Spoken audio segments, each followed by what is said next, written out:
Rivers are one of our greatest natural resources. They are essential to human life.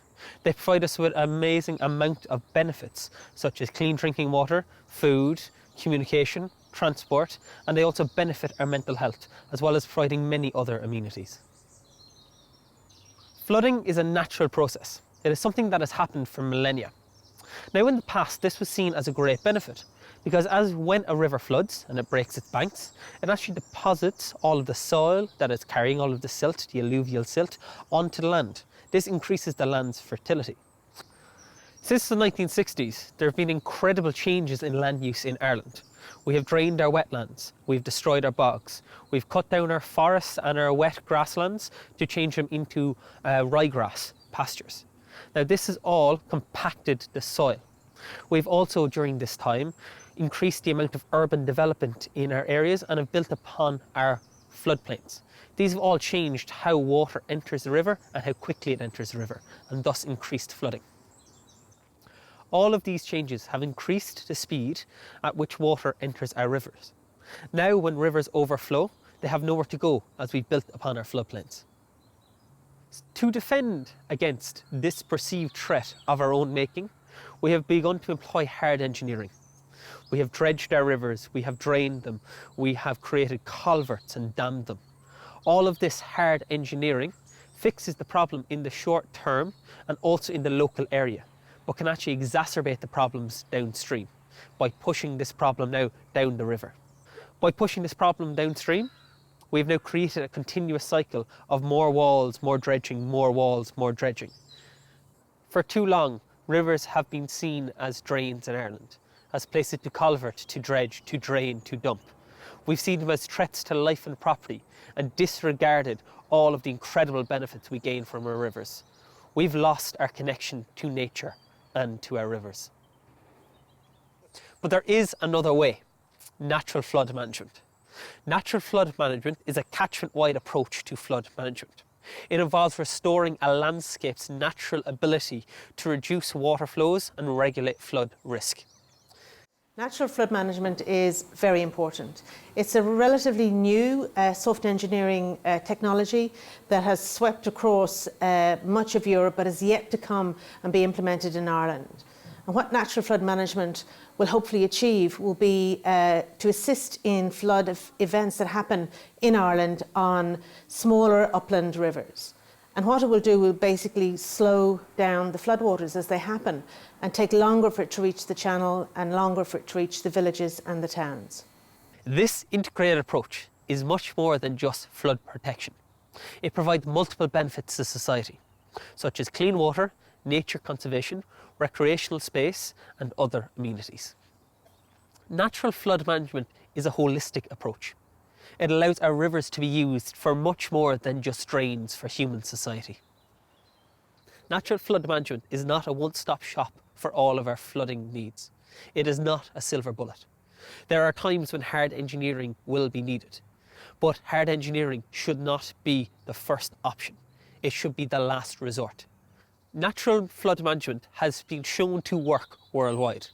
In Scotland, Professor Chris Spray has been a leading researcher in this field for the last 30 years, and they have had spectacular success. One of the things we've very much learned working in Scotland, and I'm sure it's true elsewhere, is that to take this message, to try natural flood management out in different places, you need what we've called a trusted intermediary. So you don't want an agency or a politician or a research worker. You actually need someone who understands land management, who understands farming, understands the difficulties of the businesses of forestry and things like this. But what does natural flood management actually entail? I think some of the challenges around actually implementing natural flood management is knowing what's the best methodology to use in which bit of the catchment. Once you're on it, it's pretty simple stuff. It's about digging or shifting or planting or fencing or whatever these things which land managers and farmers do very well and probably know much better than we do how to do it. So from that angle, the actual implementation is not that difficult. What you've then got, of course, is to wait while these take effect. Climate change will increase the frequency and the magnitude of flooding. This means that we will flood more often, have more flooding events, but also each individual event will be worse. Now, what natural flood management will do is it will keep the water on the land for longer upstream. This will mean that there will be less water in the rivers, as it will take longer for it to get into the rivers, and this can actually reduce the likelihood of flooding downstream. I think the importance of natural flood management is to provide an additional way of looking at how we reduce flood risk, and to focus on the fact that it's more than just flood defence and building walls. Those are important, but it's actually looking at what natural processes mean that the flood gets to those walls. So what's happening at the top of a catchment? What's happening on the way from the uplands through the lowlands before you get to the communities that you're interested in?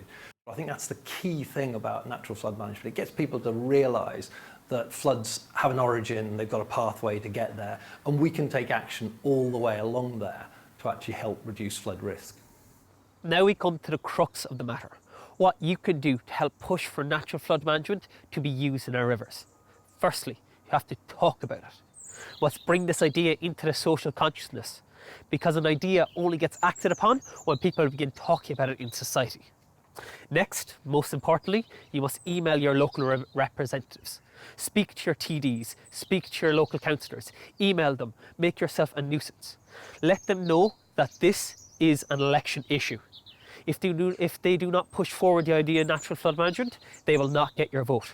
When they realise that their seat is on the line, you will find that very quickly they will start working towards the idea of natural flood management. We must bring people to our rivers, must show people the beauty of our rivers. Set up river trusts and organisations like this, which allow you to come together and protect the rivers. Finally, we must stop blaming. We no longer have the luxury to blame the OPW and farmers for mistakes of the past. We must accept that mistakes were done in the past, and sometimes terrible mistakes. But now we're going to move forward into a new future where we'll work together to protect the health and well-being of our rivers.